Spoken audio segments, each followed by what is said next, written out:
Second year admissions के लिए आप लोगों को 2 प्रोसेस फॉलो करनी है। पहले तो स्टूडेंट्स को फी कैटेगरी असाइन करनी है, तो आप लोग अकेडमिक्स में आएंगे,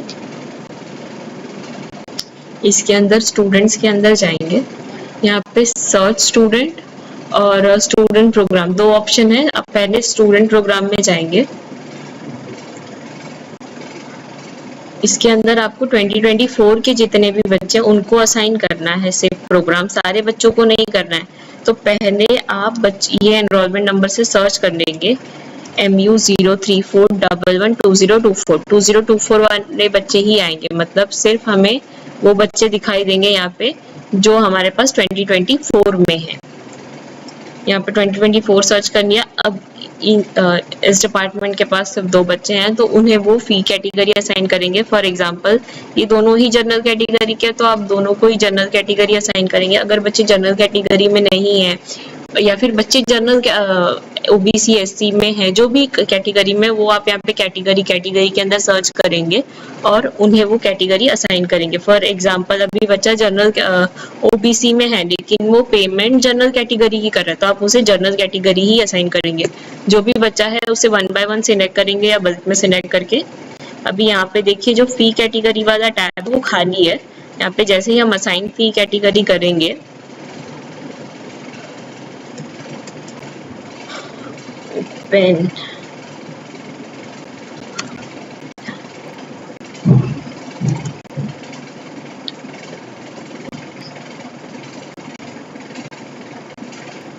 यहाँ पे सिर्फ ओपन कैटेगरी सिलेक्ट करनी है और कुछ नहीं। जिस भी कैटेगरी में है बच्चा, वो आपको ड्रॉप डाउन में सारे कैटेगरी दिखेंगे, उस हिसाब से आपको कैटेगरी देनी है, सबमिट करना है।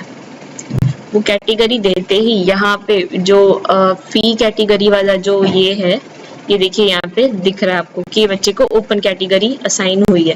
फिर यहाँ से बैक आएंगे, वापस से ये होम पेज वाले पे आ जाएंगे। यहाँ पे होम है, उसके अंदर अकेडमिक्स, अब प्रोग्राम में जाएंगे। इससे पहले हम स्टूडेंट में गए थे। अब रशियन का जो ये एमए रशियन प्रोग्राम है, इसके अंदर हम सेटिंग्स में जाएंगे।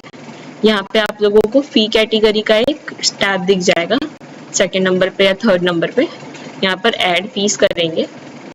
अब सबसे पहले अब यहाँ पर 2025 सिलेक्ट करेंगे, 2026 नहीं सिलेक्ट करेंगे, 2025 सिलेक्ट करेंगे।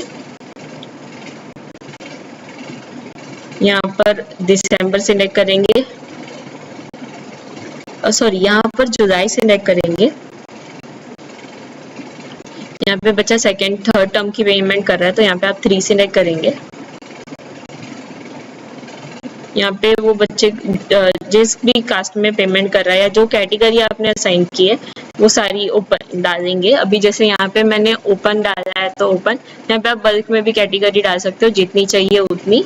अगर सारी ही कैटेगरी के लिए फीस सेम है, अगर अलग अलग फीस है अलग अलग कैटेगरी के लिए, तो आप एक बार सिलेक्ट करेंगे। अब फॉर एग्जांपल इस कैटेगरी के लिए यहाँ पे फीस है टोटल सपोज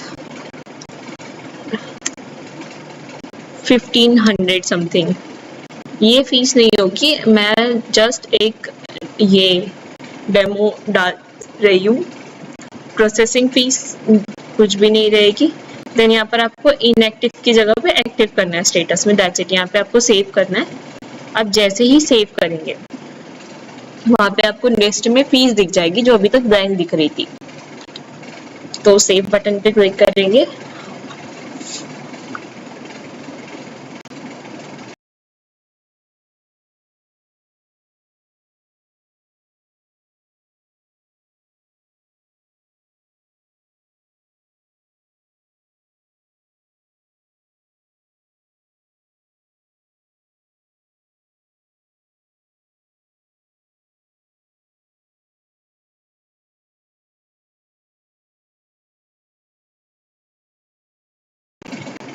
देखिए एक रिमार्क दिखता है, C10 fees structure save successfully.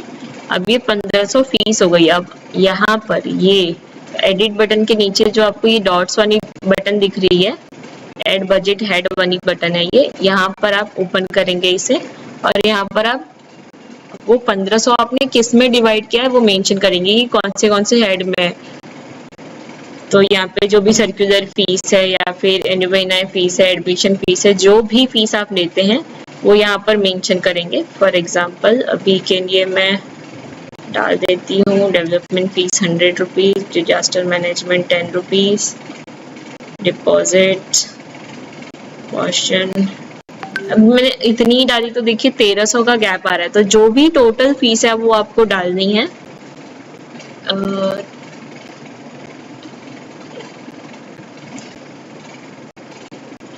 1390 मैं पूरा यहीं पे डाल देती हूँ।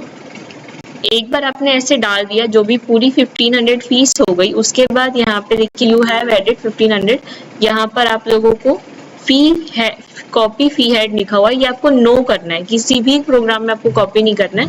ये करने के बाद आपको यहाँ इस सेव बटन पे क्लिक करना है। दैट्स इट, इतना ही करना है आप लोगों को। उसके बाद जैसे ही आप लोगों का हो जाए, आप मुझे ग्रुप में बता दीजिए कि फीस डाल के हो गई है। मैं यहाँ से डेट टाइप कर दूंगी, 10 to 20 डेज, जो भी डेट आप बोलेंगे उस हिसाब से स्टूडेंट्स को पेमेंट टाइम मिल जाएगा। That's it. और ये प्रोसेस जो है ये सारे ही सेमेस्टर में सेम होनी, नॉट सेमेस्टर, सारे ईयर में सेम होने वाली है।